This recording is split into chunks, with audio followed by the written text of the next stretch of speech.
Bonjour à tous mes amis et bienvenue dans cette vidéo de critique de bande dessinée. Pourquoi j'ai pris cet accent, je ne sais pas, hein, c'est pour faire plus accrocheur, voilà. Donc aujourd'hui on va parler d'une BD que j'ai gagnée à un concours de bande dessinée, du coup, hein, c'est cohérent. Et du coup je ne savais pas du tout à quoi m'attendre, le Collège Noir. Le Collège Noir du coup de Ulysse Malasagne, que ce soit au scénario et au dessin, et du coup apparemment à la couleur aussi. C'est une histoire qui a le potentiel de me plaire assez facilement, puisqu'il y a énormément de monstres, et vous le savez, je suis un grand fan de monstres, et là c'est vraiment tout ce côté un peu mystique qu'on retrouve dans ce Collège Noir, du coup, hein. On le voit déjà sur la couverture avec ce pentacle. Du coup, un style de dessin assez particulier quand même, il faut le noter. Entre un peu un style chibi manga, là, et un style plutôt BD avec beaucoup de petits traits comme ça, détails qui font assez BD. Une BD publiée chez Graphitine, alors je connais pas cette édition, faudrait que je me renseigne. Ils ont fait Les Beaux Gosses de l'Apocalypse, voilà, super, bon, ça a pas l'air très passionnant. mais voilà, chez Graphitine, du coup, le format est assez particulier quand même, parce que ça fait un format assez livre. Attention, hein, je dis pas que la BD c'est pas de la littérature, hein, là je vais me faire incendier, non, c'est pas du tout ce que je suis en train de dire. C'est simplement que ça fait assez format livre classique, quoi, livre, pas livre de poche, mais le format livre normal, quoi. Oh là là, il faut que je m'en sorte là, je me suis mis dans une impasse tout seul.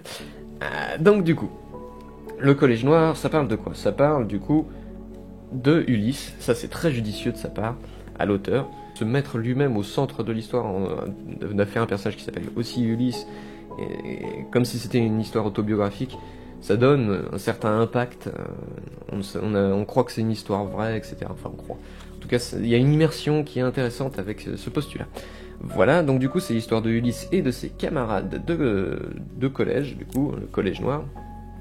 Et pendant les vacances, certains sont obligés de rester en internat parce que leurs parents ne viennent pas les chercher. Et du coup, bon bah là, ils sont surveillés par une surveillante. Rien de surprenant jusque-là. Une surveillante du coup qui est assez particulière et qui a l'air d'avoir un lourd secret à cacher. Voilà, comme ça je fais dans le teasing. Donc voilà, t'as ces enfants-là qui s'ennuient un peu et qui font des activités avec cette surveillante, sauf que la surveillante, elle s'occupe pas beaucoup d'eux, et un jour, pas de bol, un de leurs copains, Jonas, je crois qu'il s'appelle, oui c'est ça, Jonas va décéder brutalement, et oui, c'est glauque, je sais, non mais bon voilà, il va mourir d'une manière assez paranormale, et ça va un peu troubler ses enfants, et ils vont recevoir sa visite en tant que fantôme, pour leur dire une dernière fois au revoir à ses camarades de classe. Et c'est à partir de là que les ennuis vont commencer, en fait, parce que ce petit fantôme va se faire hypnotiser pour être mangé par une sorcière. Et du coup, les enfants vont voir cette sorcière et vont essayer de libérer tous les fantômes qui sont attirés par cette sorcière.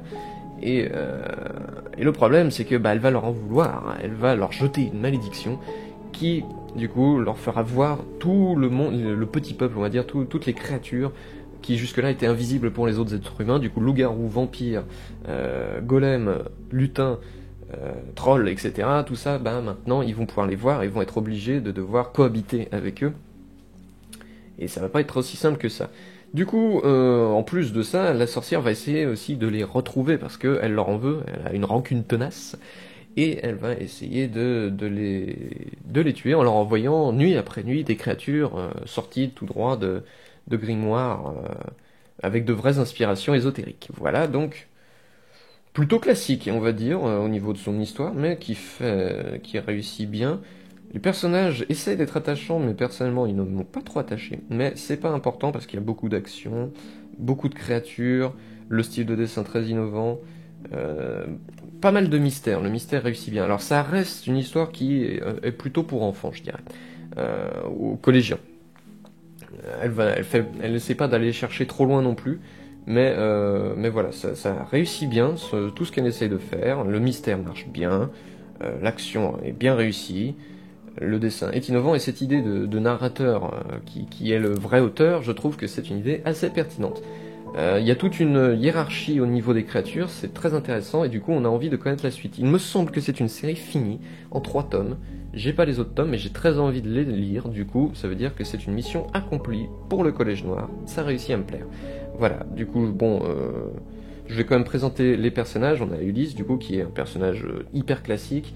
On a cette fille, j'ai oublié leur nom, attends, peut-être que c'est marqué à la fin, tiens. Oui, j'ai de la chance. Donc on a Step, voilà, Step qui est un peu la petite copine du héros, en tout cas il se le cache, voilà, en quelque sorte, qui est une fille intello. C'est typiquement Hermione Granger, voilà, on voit un collège noir, on voit l'inspiration quand même de Harry Potter, sans que ça soit trop voyant et trop du copiage, donc ça va. Mais il y a effectivement un peu cette ambiance à la Harry Potter. Ensuite on a le meilleur ami de Ulysse, Krum.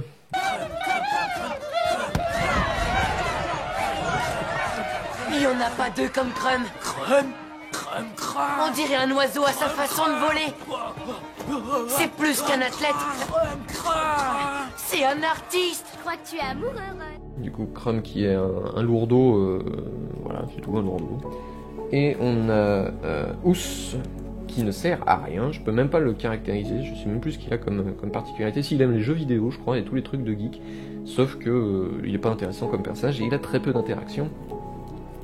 Voilà, et on a Mei, qui est un peu une fille qui aime méditer, qui est très dans le développement personnel, et qui aime aussi un peu s'instruire, du coup, qui est la copine de Step. On a aussi évidemment Lena, du coup, qui est la surveillante, qui est, je l'ai dit, un lourd secret à cacher, d'ailleurs, lourd secret qu'on n'apprendra pas dans ce tome, même si, quand on a un minimum de jugeote, je pense que ça se voit plus ou moins quand même.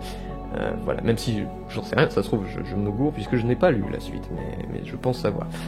Voilà, donc c'est quelque chose qui ne cherche pas à aller plus loin que ce que ça a proposé, mais ce que ça propose est très très divertissant. Merci d'avoir regardé cette vidéo, n'hésitez pas à lire Le Collège Noir, ou me dire ce que vous en avez pensé si vous l'avez lu. N'hésitez pas à partager la vidéo, ça fait toujours plaisir. N'hésitez pas à liker si ça vous a plu. Bon, à disliker si ça vous a pas plu, mais je vois pas comment ça serait possible. Comment vous ne pourriez ne pas apprécier cette critique qui était magnifique, sublime, d'une pertinence incomparable. Mais bon, faites-le si ça vous tente. Vous faites bien comme vous le sentez. Du coup, n'hésitez pas, voilà, à faire tout ça. Et puis moi, je vous donne rendez-vous pour la prochaine vidéo. Bye.